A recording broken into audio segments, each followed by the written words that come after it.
Grabe mga kapaps, dahil first time pa tayo dito sa pag-mountain bike. Kapag mag-shape pala tayo ay galing dito sa maliit na sprocket. Ang tawag nito ay downshift pala. So ngayon itry natin mag-downshift mga kapaps galing dito sa maliit patungo sa malaking sprocket. First time ko rin magkabit ng RD mga kapaps, kaya ngayon subukan natin kung okay ba ito.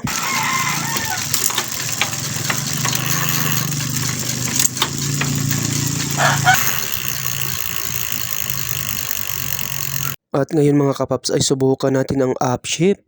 Kapag galing ka pala sa malaking sprocket at patungo sa maliit na sprocket, ang tawag doon ay upshift. Grabe, dahil first time pa ako dito mga kapaps, mukhang nalito talaga ako mga kapaps, ganun pala yun. Kaya subukan natin itong galing sa malaking sprocket patungo sa maliit. Kung talagang gumagana ba itong RD natin.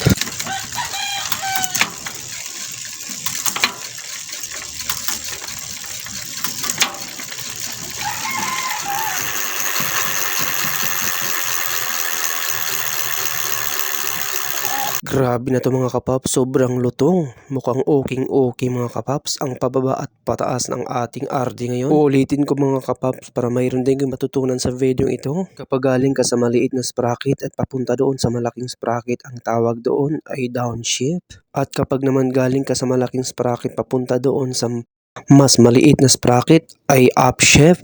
Grabe, nakakalito naman pero ganun talaga ang sit up ng mountain bike. Sana may matutunan kayo dito.